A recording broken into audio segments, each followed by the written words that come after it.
Just raise our hands towards the Lord right now. And I want you to focus on who God is. Kung sino si Lord sa buhay mo. Sige po, magpasalamat tayo sa Panginoon because this is the reason why we are here. And that is to worship the King of Kings and the Lord of Lords. Sambahin mo siya sa iyong sariling kaparaanan. Come on, church. Just give Him praise. Isipin mo yung mga kabutihan ng Diyos, yung mga tagumpay na natamo natin. Sa lahat ng mga pagsubok ay hindi ka iniwanan ng Panginoon. The Lord is always there for you and your family. Pasalamatan natin siya sa oras na ito. Bigyan natin siya ng papuri. Sumambit po kayo ng pasasalamat sa Panginoon. Oh, hallelujah. Salamat, salamat. Thank you, Father. Thank you, Jesus.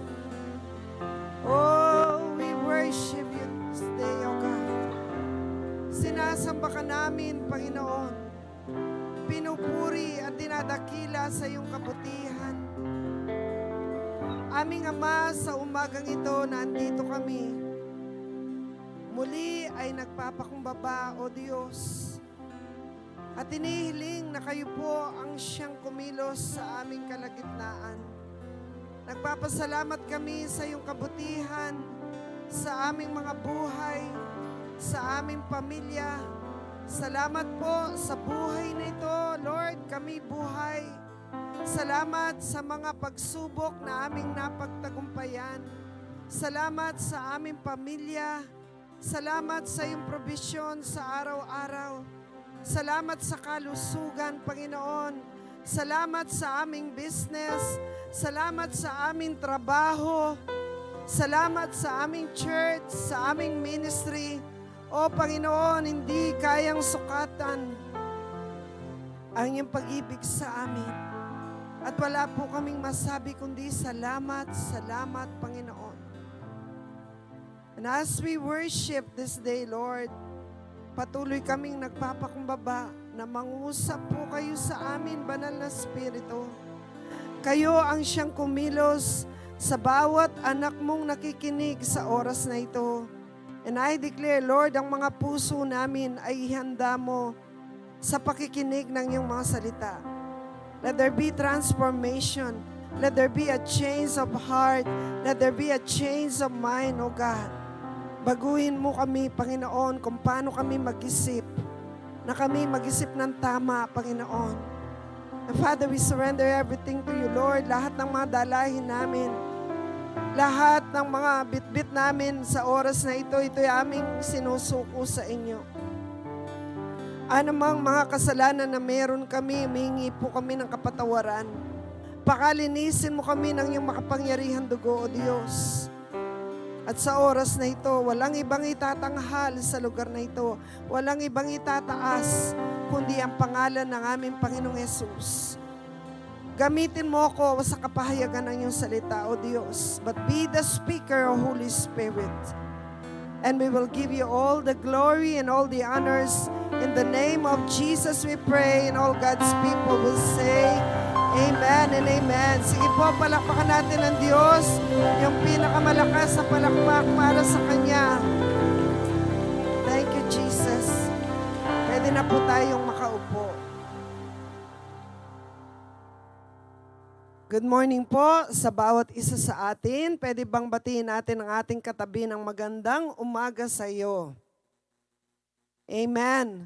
So it is good to be in the house of the Lord. Sino pong nagagalak at nandito kayo ngayon, magsabi ng amen. Alam po nyo, kung wala kayo ngayon, baka nasa hospital kayo or may sakit kayo or meron kayong ibang ginagawa. But going to church, especially during the Sunday, is the best decision that we should make in our lives. So nung nakaraan po, ang topic natin is about laging handa. So natuto po ba tayo last message? Nagiging handa po ba tayo sa araw-araw?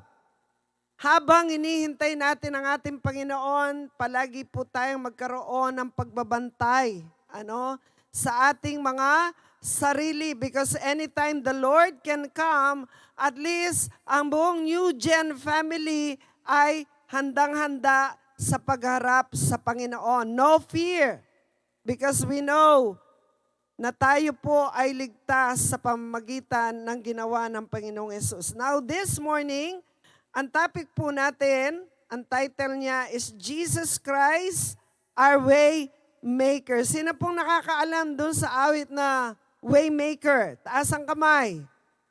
It is a very famous song, And then meron din kanta si Don Moen, yung God will make a way when there seems to be no way. So nangusap po ang Panginoon sa akin that we will be reminded today, this morning, excuse me, we will be reminded about Jesus, our way maker. Marahil po ay marami sa inyo ang nandito na meron kayong mga pinagdaraan ng mga problema. Maybe ito ay problema sa sarili mo, problema sa asawa, problema sa mga anak, problema sa mga members of the family, problema sa spiritual life, or even problema sa financial. Marami po tayong pinagdaraanan. And there are others na may problema sila sa kanilang katawan, may mga sakit, May mga may mga cancer po or mga sakit na parang wala nang kagalingan. But today, we're going to be reminded by the Word of God that Jesus Christ is our way maker. Na ano po ang ibig sabihin ng way maker? Ang sabi po dyan, a way maker is one who makes a way, means, or solution despite difficulty or impossibility. Ang synonym po niya is pathfinder. Sa Tagalog, tagagawa ng paraan. Nagagalak po ba kayo ng ating Diyos ay tagagawa ng paraan? Magsabi tayo ng amen. God is our waymaker. Waymaker is a term that is used to describe God's ability. Say the word, God's ability.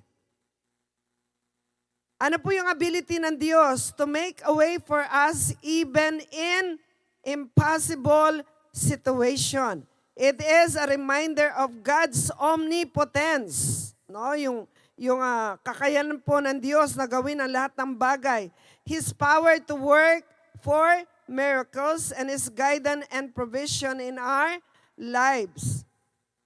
Next, sabi niya, it speaks of His ability to break through the darkness, the obstacles, the very difficult situation, and the dead ends to lead us to the light, the freedom, the possibilities, and the life that He has prepared for us.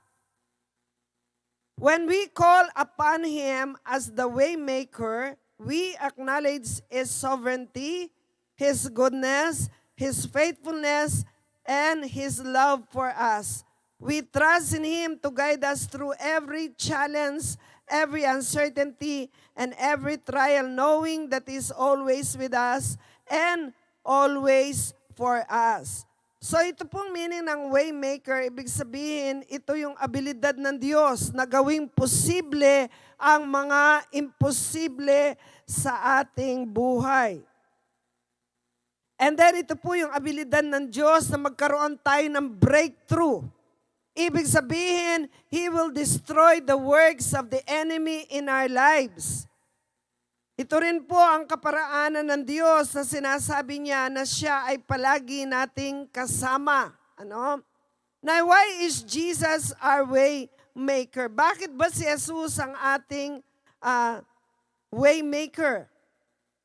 Ang tagagawa ng paraan. Letter A.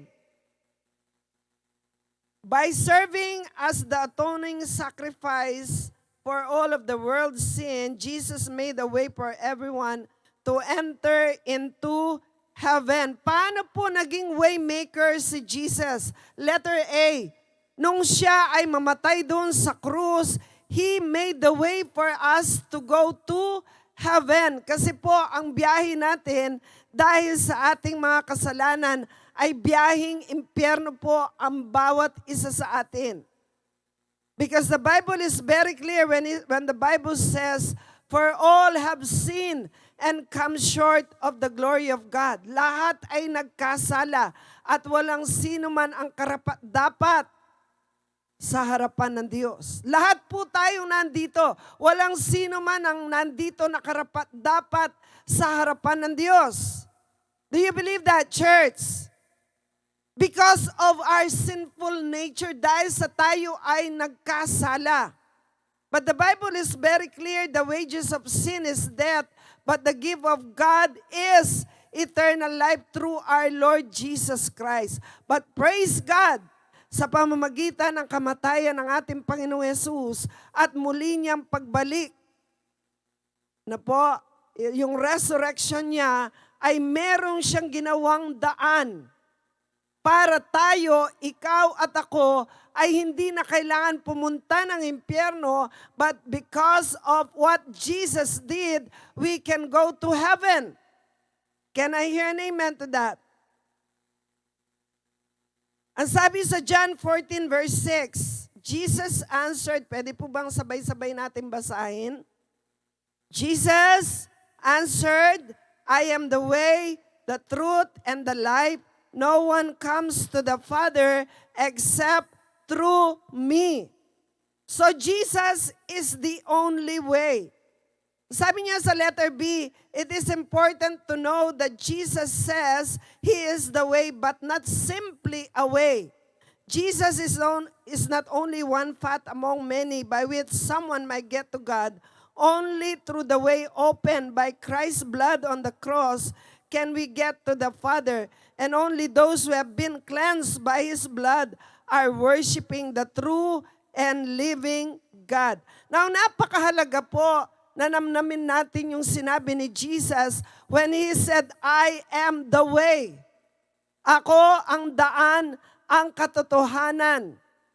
I am the way, the truth, and the life. Hindi po niya sinabing, isa ako sa daan. There are no other way except Jesus.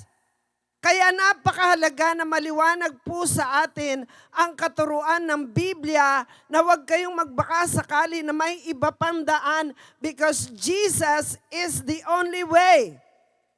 Do you agree with me, church? It is not our good works.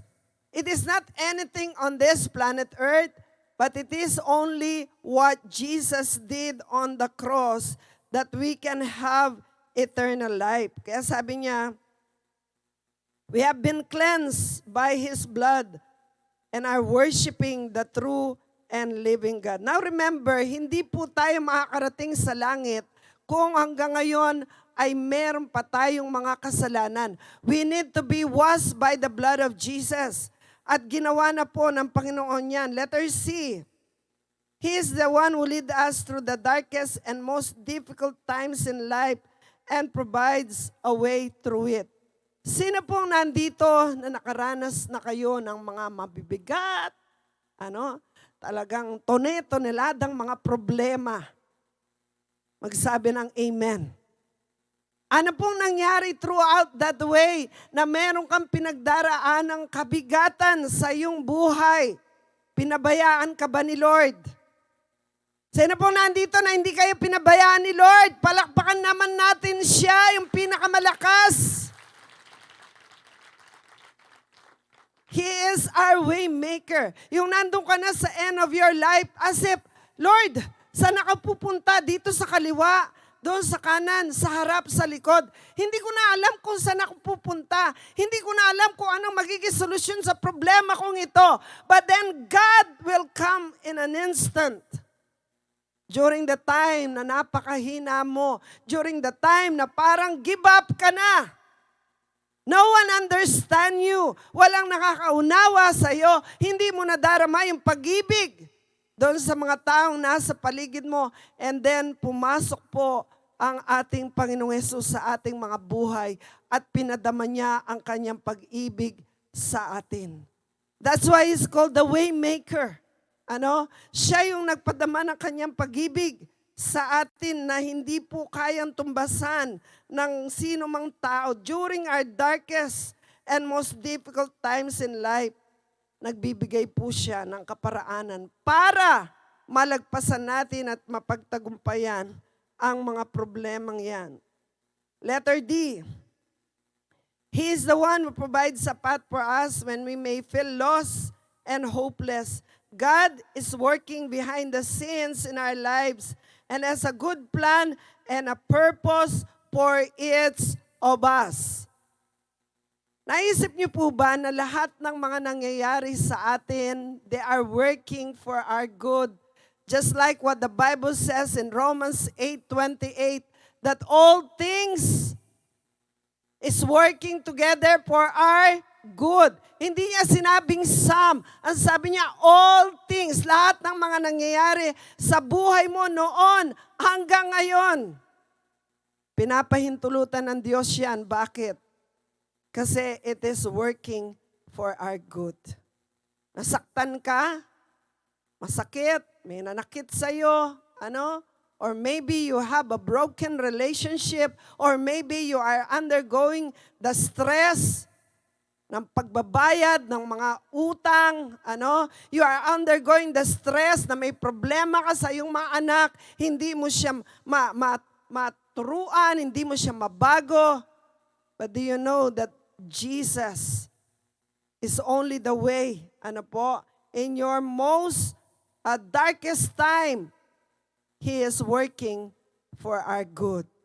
Kaya po nadidevelop yung maturity natin, yung ating attitude, yung tayo ay nagiging Christ-like because God is allowing us to pass through that process na kung minsan napakasakit, hindi natin naintindihan. During that time na nandun ka, umiiyak ka na lang sa Panginoon. But still, Jesus is always there to help us during our darkest time. Now, when you feel defeated, trapped, or just exhausted, remember, God is a way maker. Mga kapatid, we are being reminded by God kung ang pananampalataya mo sa kasalukuyan, yan ay in and out or para kang palitaw, lilitaw, lulubog. I want you to be reminded that we have a God who is a way maker. Now, paano po natin ma-experience si Jesus as our way maker? How to experience Jesus as our way maker? Number 1, make sure you are in a right relationship with Jesus. Sabihin nga po natin, make sure you are in a right relationship with our Lord Jesus Christ. Now remember, hindi mo mararanasan yung pagiging way maker ni Lord kung ikaw ay disconnected sa Kanya. Wala pong dadaloy na kapangyarihan sa isang tao, maliban na ang Panginoong Hesus ang nasa kanyang buhay. Kagaya ng mga appliances na meron tayo. Pagka ang blower ay disconnected doon sa source o power doon sa kuryente, kahit anong gawin mong pindot dyan, hindi po yan gagana. It is the same with us. If we are not connected to our way maker, hindi po natin mararanasan ang kanyang kapangyarihan na magbago sa ating mga buhay. Lahat po ng maayos na ang kanilang relasyon sa Diyos, magsabi ng Amen. Kung hindi pa po kayo nag-i-Amen, hindi pa po huli ang lahat. So we still have time. Buti na lang hindi pa dumating si Lord kanina. Amen. God is still giving us that opportunity na maayos yung buhay natin. Ayaw ni Lord na manatili tayo sa ganyang kalalagayan. Gusto pa niya tayong i-improve. Because the Bible says, from glory to glory, He's changing us. Kaya nga po, ang tawag sa atin, we are working in process. Hindi pa tapos si Lord sa atin. Sabihin mo sa katabi mo, hindi pa tapos si Lord sa akin. Amen. May ginagawa pa siyang pagbabago sa atin. At salamat po kay Lord kasi hindi niya tayo binibitawan. Hanggat hindi niya nakikita yung Christ-like sa atin, hindi niya tayo tatantanan. So you have to be ready and make sure you are in a right relationship with our Lord Jesus Christ. Ang sabi sa John chapter 1 verse 12, yet to all who did receive Him, to those who believe in His name, He gave the right to become children of God. Matthew 7 verse 21, not everyone who says to me, Lord, Lord, will enter the kingdom of heaven, but only the one who does the will of my Father who is in heaven. So ano po yung sinabi ng Bible? Lahat ng tumanggap sa Kanya, who acknowledge Jesus as their Lord, they become children of God. Hindi lahat na nagsasabi ng Lord, Lord,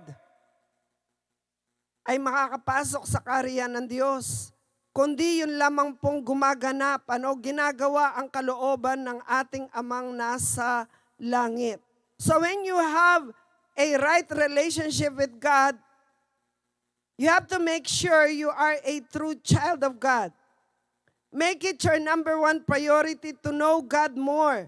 So kailangan siguraduhin natin tayo ay tunay na anak ng Diyos. At kung ikaw ay tunay na anak ng Diyos, number one priority mo ang iyong relasyon sa Diyos. It is your number one priority to pray. It is your number one priority to have an intimate relationship with the Lord. Ano po?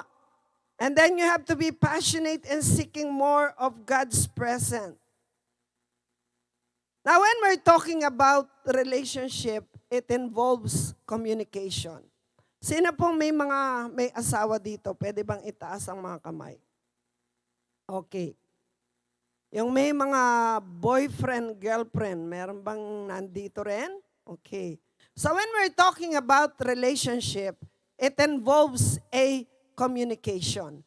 Ano kaya ang mangyayari sa mag-asawa kung hindi po kayo nag-uusap sa araw-araw ng inyong buhay?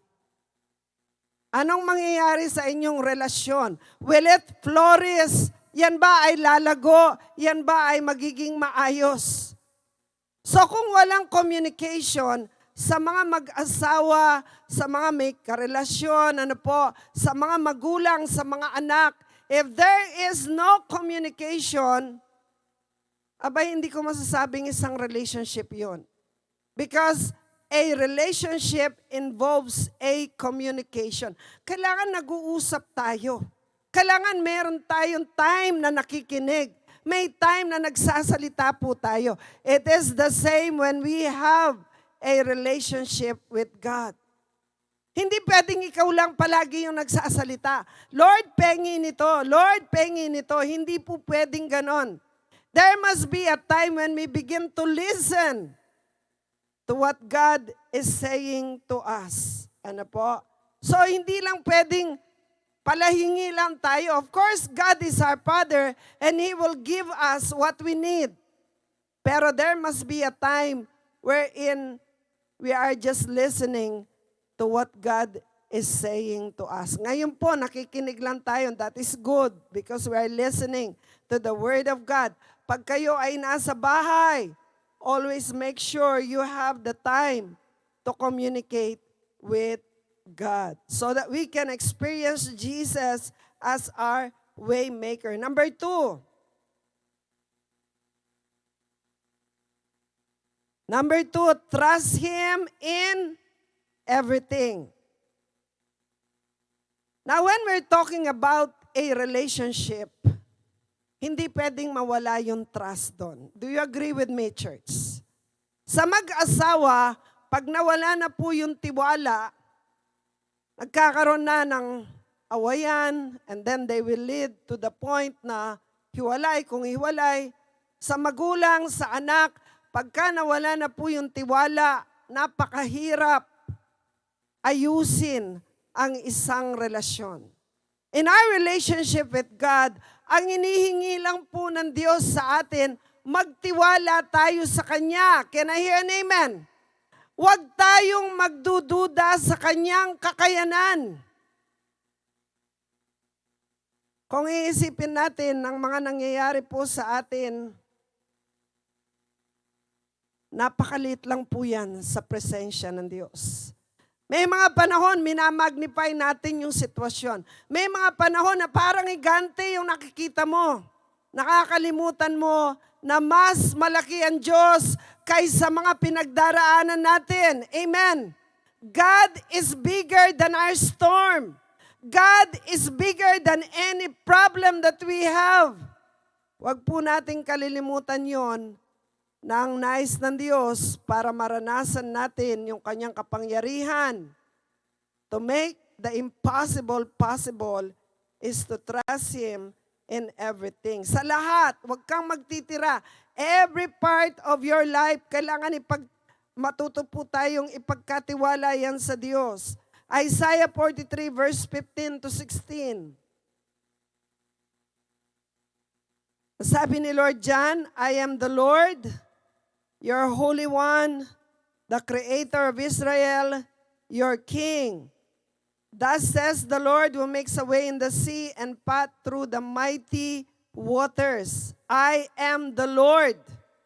So it is a declaration of who God is. Naalala niyo po yung panahon na ang bansang Israel ay lumabas ng Egypt. Saan po sila dumaan? Sila ay pinapunta sila ni Lord doon sa may dagat. So nalito po sila ngayon. Moses, nasaan ang daan? Babalikan tayo ng mga Egyptian. Siguradong mamamatay tayo dito. There seems to be no way. Walang pathway po dahil dagat po yung nakaharap sa kanila. Pero ano pong ginawa ng Diyos? Through His servant, sabi ni Lord, itaas mo yung tungkod at ang dagat ay mahahawi sa gitna. And sure enough, nahawi po yung tubig dagat, at lumitaw ang dry land at nakalakad ang mga Israelita to their freedom. Mga kapatid, anumang dagat ang nasa harapan mo, anumang sitwasyon ang nasa harapan mo ngayon, remember, God is our way maker. Kaya niyang hawian yan. Kaya niyang alisin lahat ng mga hadlang sa iyong tagumpay. Kaya niyang ayusin ang problema mo. Kahit ano pang klaseng problema yan. Isaiah 43 verse 18. Forget the former things, do not dwell on the past. See, I am doing a new things. Now it spring up. Do you not perceive it? I am making a way in the wilderness and streams in the wasteland. Grabe talaga ang kapangyarihan ng Panginoon. Paano niya hahatiin sa gitna ang dagat? Hindi po kayang gawin ng tao yun. Only the power of God can make a way. Kaya, sabi niya dito, I am doing a new things. Hindi mo pa nararanasan. Yung higit pa sa naranasan mo nung nakaraan. There are still things na hindi pa po natin nararanasan. Ang higit pa sa mga victories natin. There are more victories to come. Kaya sabi ng Panginoon, do not dwell on the past. I am going to do new things. So anong kailangan natin gawin? Proverbs 3 verse 5 to 6. Trust in the Lord with all your heart and lean not on your own understanding. In all your ways acknowledge Him and He will direct your path. Memorize na po natin ito. Sino pong nakakapag-memorize na ng Proverbs 3 verse 5 to 6? Can I see your hands? Okay. Pwede po ba nating i-memorize ang verse na ito? Napakahalaga na mag-memory verse po tayo because the Word of God brings faith. Ano po? So, when we begin to memorize these verses, sa panahon na ikaw ay nanghihina, sila yung nagiging kalakasan natin. Sa panahon na merong kang temptation, sila yung nagiging weapons natin against the work of the enemy. That's why the more we memorize verses, the better. Kaya po sabi niya dyan, trust in the Lord with all your heart and lean not on your own understanding. In all your ways acknowledge Him and He shall direct your path. Mga kapatid, sabi niya dito, trust Him for who He is. Rest in the knowledge that God is a way maker, a miracle worker, a promise keeper, and a light in the darkness. Anong ibig sabihin ng miracle worker? Ang sabi niya dito, Psalm 77 verse 14. You are the God, basahin po natin na malakas. There is power in the Word of God. You are the God who perform miracles. You display your power among the people. You are the God who perform miracles. Sino nandito nangangailangan kayo ng milagro sa Diyos? Itaas ang kamay. And shout, hallelujah! Yes, because our God is a miracle worker. Yung sakit mong yan, pagagalingin ka ng Panginoon, magtiwala ka lang. Yung problema mong yan sa iyong asawa, God is going to make the solution to all the situation na meron ka. Because God says, He is the miracle worker. When you don't see any way to get through this, God is a miracle worker. Next, God is promise keeper. 2 Corinthians chapter 1 verse 20, for no matter how many promises God has made, they are what? They are what? Yes, in Christ. And so through Him, the Amen is spoken by us to the glory of God. So yung mga pangako po ng Diyos, hindi po sinungaling ang Diyos. Pag sinabi niya, gagawin niya. When the Lord says, He will do it. May mga panahon lang na meron siyang sariling oras. Ano po? Hindi yung timing natin. Hindi yung sarili mong oras. Hindi yung kalooban mo. Because the Bible says, my ways are not your ways. Neither my thoughts your thoughts. Kaya po kailangan nating magtiwala sa kanyang sariling kaparaanan. Ang sabi niya, when you don't know how to trust anymore, God is a promise keeper. Next, we have light in the darkness. John chapter 8 verse 12. Jesus said, I am the light of the world. Whoever follows me will never walk in darkness, but will have the light of life. When everything around you is dark, God is a light in the darkness. So God is our waymaker, miracle worker, promise keeper, light in the darkness. Anong sitwasyon meron ka ngayon? As if nandun ka sa kadiliman, nandun ka sa mga sitwasyon na parang wala kang nakikitang liwanag. But when Christ entered the scene of your life, pag siya ay pinapasok mo sa iyong buhay, ang lahat ng mga kadiliman, yan po ay pinapawi ng kanyang liwanag. Pwede bang palapakan muli natin ang Panginoon? Brothers and sisters, trust His promises. Do not limit the power of God or doubt His ability to bring about the impossible. Have faith that He will provide the pathway for us even when we cannot see it. Hindi mo nakikita yung pathway na yon, pero sa likod ay may ginagawa ng Panginoon. He is preparing the way for you. Kahit hindi mo nakikita, only you have to trust Him. Give all your fears and worries to the Lord. Meron ka bang pag-aalala ngayon. Meron kang takot sa iyong puso about the situation na nandyan ka. Nag-worry ka ba? As if iniisip mo pa nga, Panginoon, paano na to? Mga kapatid, we need to trust our Father in heaven. Can I hear an amen? With God, nothing is impossible. Pwede bang i-shout out natin yon? With God, nothing is impossible. Isa pa, yung malakas.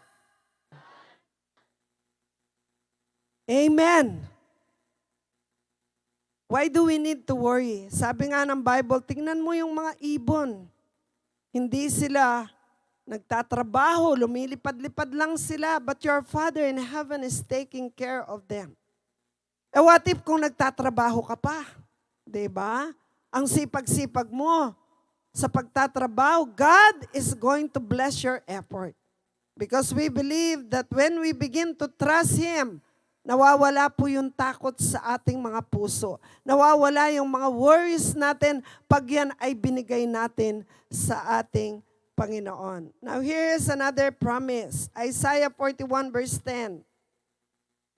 Let us read. So do not fear, for I am with you. Do not be dismayed, for I am your God. I will strengthen you and help you. I will uphold you with my righteous right hand.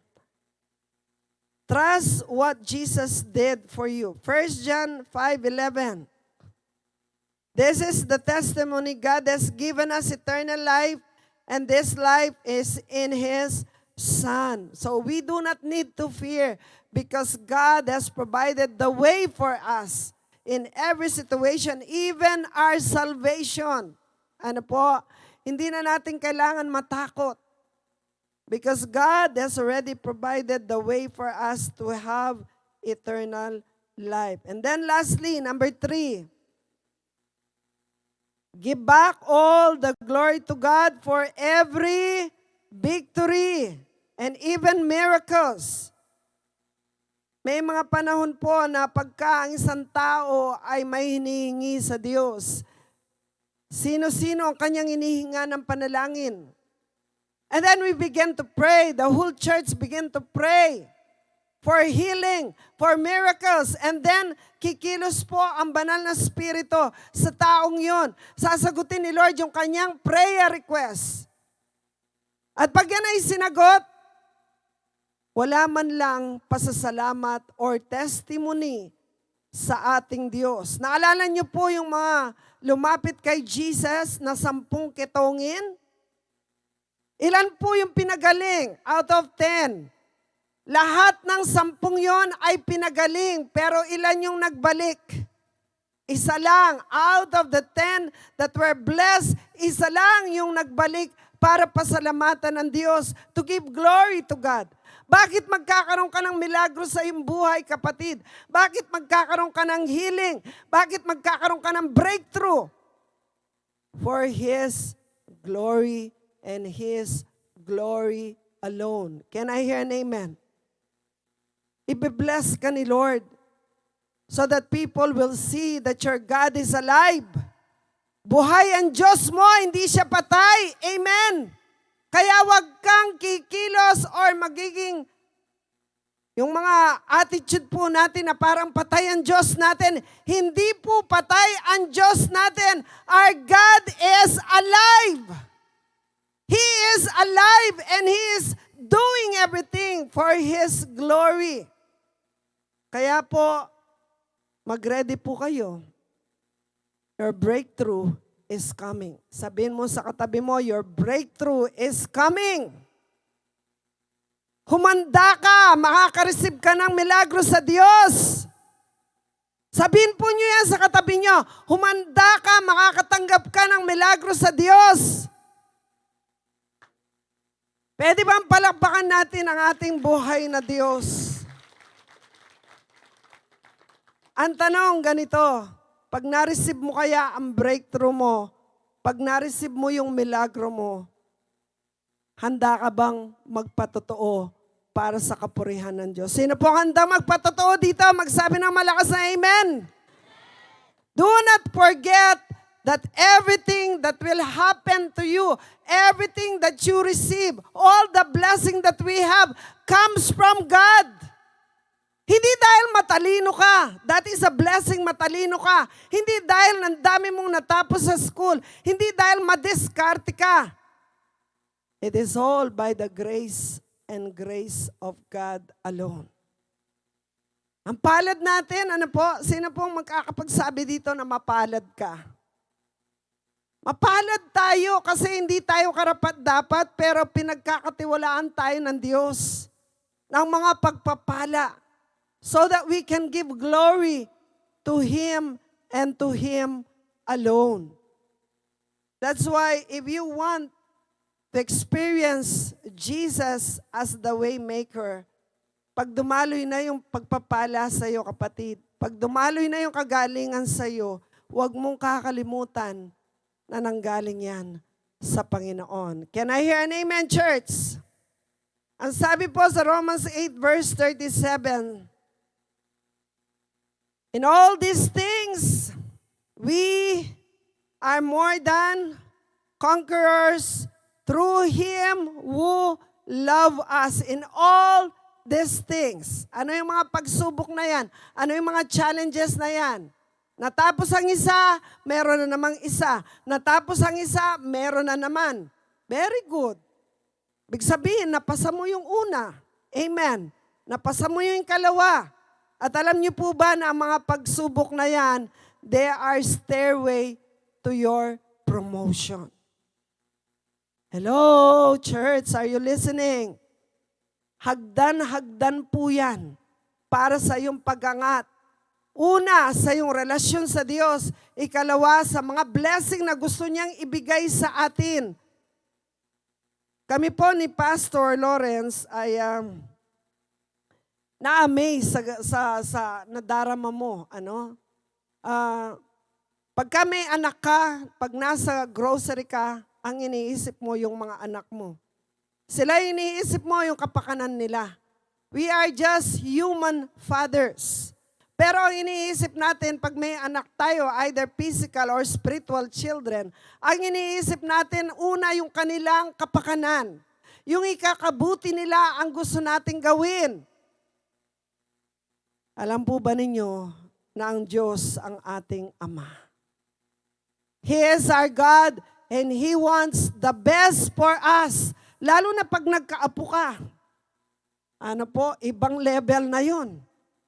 Kami ngayon, meron na po kaming apo, si Cody, at saka yung dalawang kambal. Alam niyo po, pagka ako'y nasa supermarket, hindi po ako bumibili ng para sa amin ni Pastor. Hindi kami bumibili ng damit. Anong binibili? Sinong binibili namin? Yung mga apo. Kakaiba pala yung feeling that when you begin to be parent and grandparents, hindi na sarili mo ang iniisip mo, kundi yung kapakanan ng mga mahal mo sa buhay. Tao lang tayo, ganyan tayo. Ang Diyos pa kaya? Hello, church, are you listening? Kung ikaw, minamahal mo ang mga anak mo, what more ang ating Diyos kung di Kanya talagang mamahalin. Provided, siya po ang number one sa ating mga buhay because it is He who gives us the victory. Romans 16 verse 27. To God alone wise be glory through Jesus Christ forever. Amen. Philippians 4:20. Now to our God and Father be glory forever and ever. Amen. The Bible is very clear, mga kapatid. If you want Jesus to be your way maker, huwag mong kakalimutan sa lahat ng mga ginagawa ng Diyos sa iyo. Nagkaroon ka ng mga pagpapala, nagkaroon ka ng tagumpay, ibigay mo ang lahat ng papuri sa Kanya.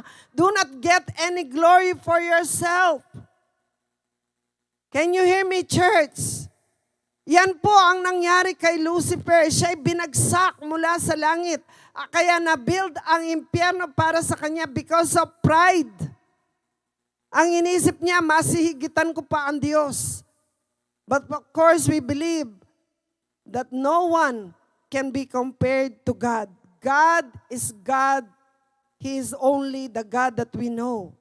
Ano po? Kaya, ang sabi dito, never get any glory for yourself. Matuto tayong maging mapagkumbaba. Matuto tayong mag-acknowledge that everything we have right now, galing po yan sa Diyos. Mga kapatid, sa aking pagtatapos,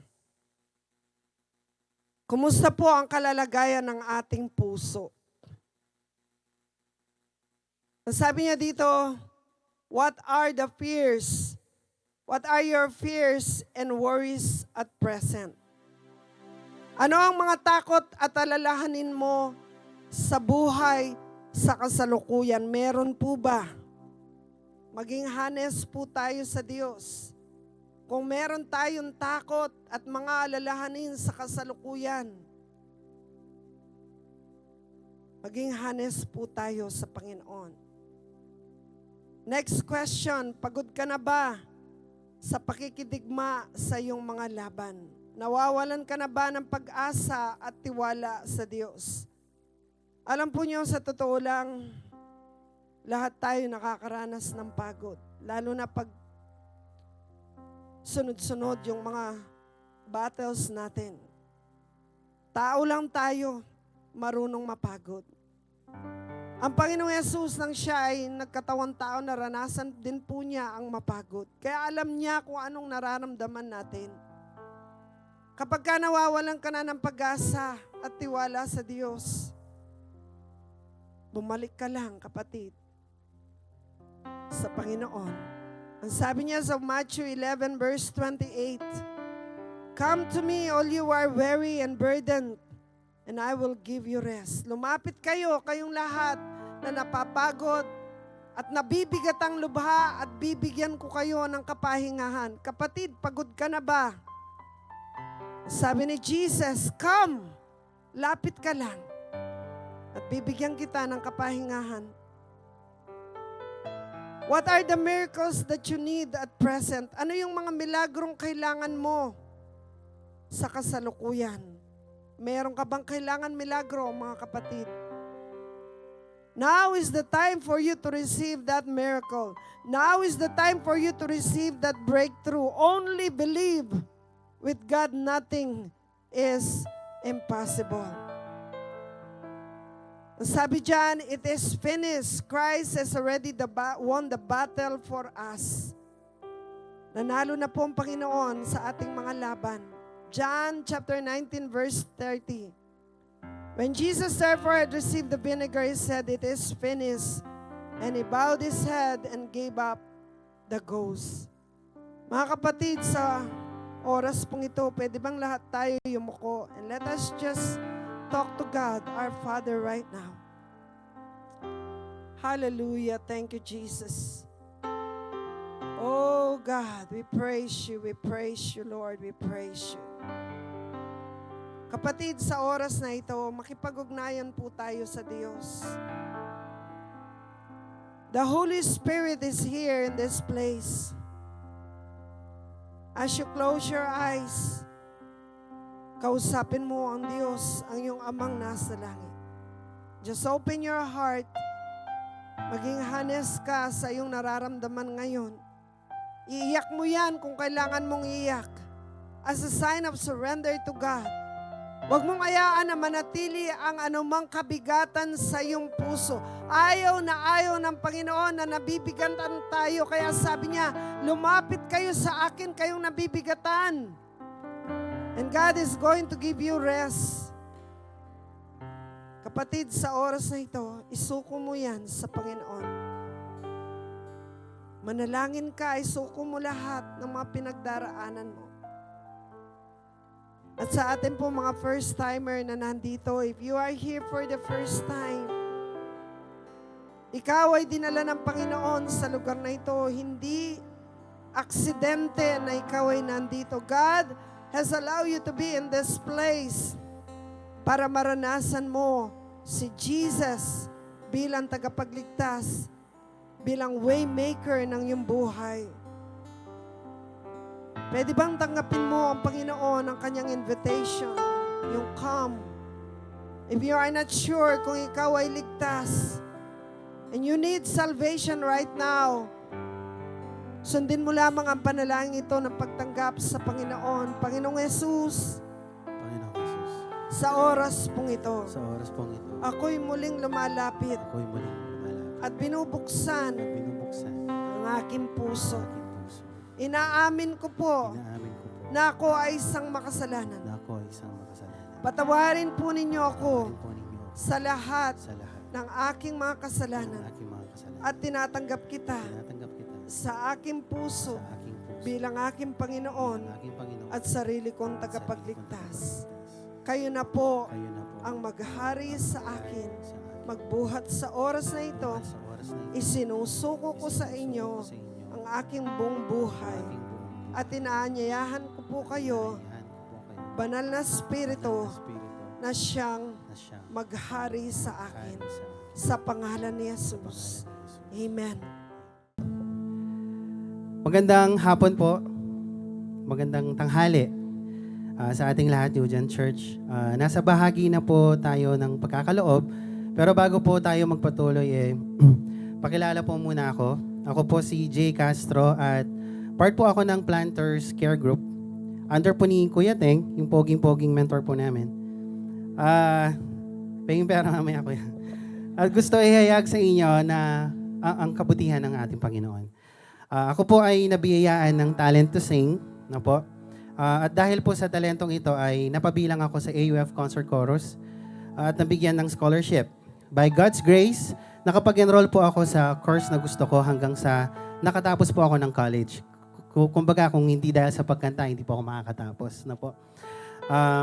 I was blessed that right after college, nagkaroon ako ng stable job sa Subic, Zambales until I decided, that was for 10 years. So, until I decided na mag-work na dito sa Angeles dahil I said yes to Mary Chris, no?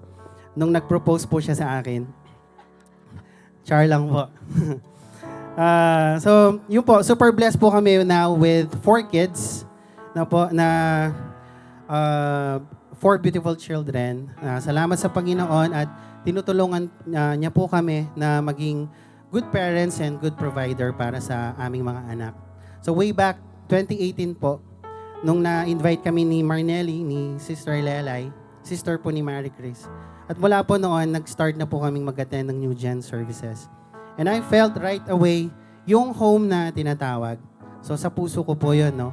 At doon po nagtuloy-tuloy na po kami hanggang kami ay nabaptized that same year.